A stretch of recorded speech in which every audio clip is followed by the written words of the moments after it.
We've lost the art of throwing shit at a wall to see what sticks. What happens so often in business is that we all get taught the same thing. We're all in this dystopian era of sales and marketing, and nobody knows how to experiment at all. Nobody knows how to look at the skill sets on a specific team, the skill sets and capacity that you have, and make a strategy off of that. We're not thinking creatively, we're putting it into Claude and we're just seeing what comes out. Then we all create the same results, temporary, lackluster.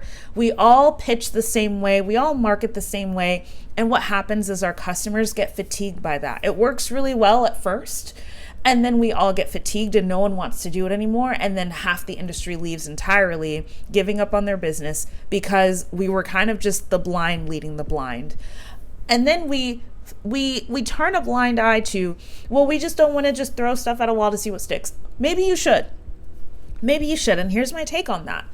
When you actually sit and evaluate, what can I do? What am I good at? Where am I right now? Not where I want to be.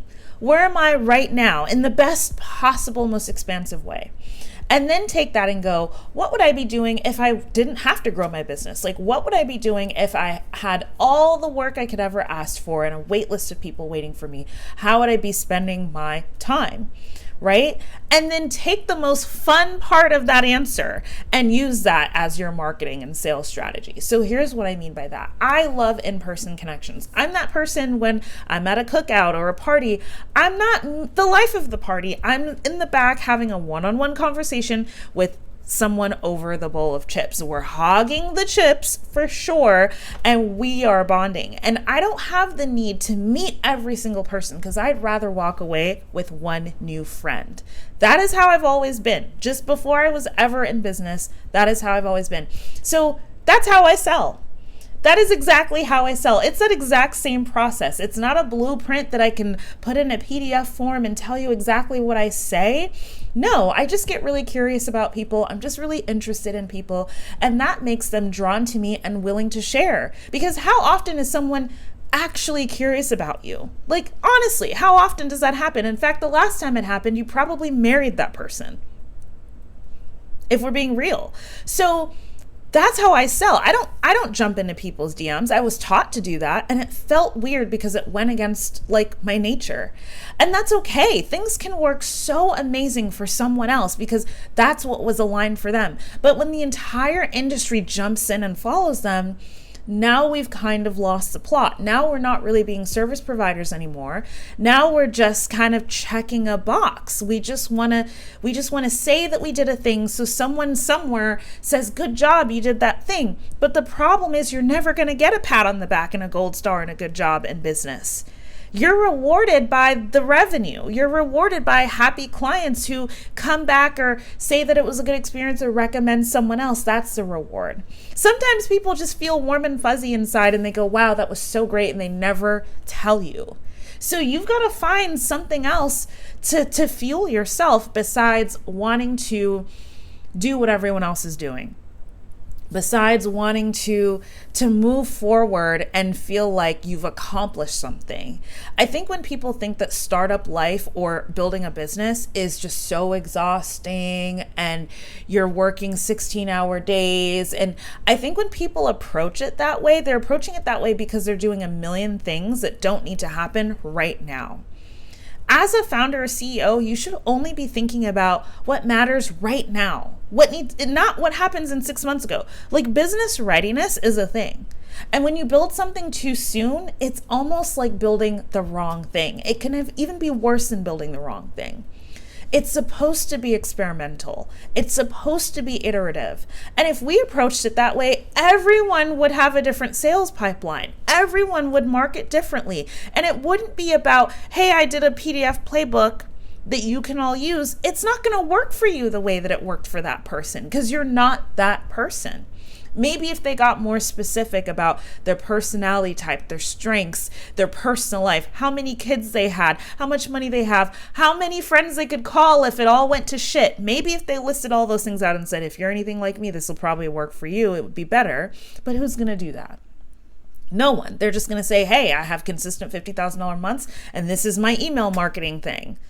And you read it and you think, okay, cool, this is going to help me.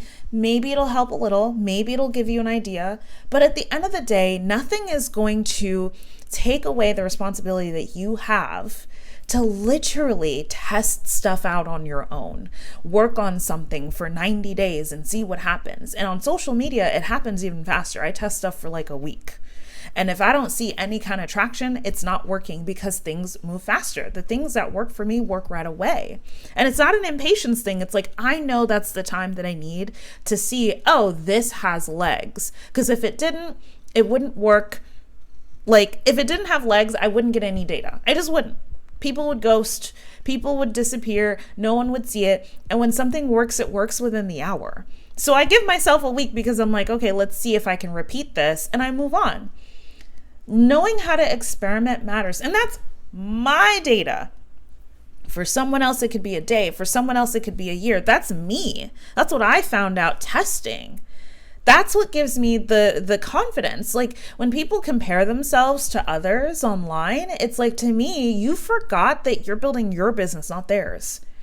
And I love to see that other people are successful because it means I'm not crazy for wanting it. It means that I know that there is something for me out there that's going to work. But if you don't learn how to do that, if you don't have a thought partner to help you with that process of experimentation, then you're just going to try on other people's shoes to see what fits. Like, what about a custom fit? That would fit you the best. That would absolutely fit you the best. So bring back throwing shit at a wall to see what sticks. And if you're looking for a thought partner and a coach and someone to work with you in that process, that's exactly what I do. I work with people who probably would identify as a perfectionist, a doer, people who overthink, over execute, and need to slow down a little bit. People who know that nothing gets in their way, but they need to focus and be a little bit more refined. People who want to show up as better leaders and they don't want to turn into the CEOs whose jobs they just quit. Like, if that sounds like you, we'll probably be a good fit together. And you can start by going to helloneysa.com/welcome and go from there. We'll rewrite your money story.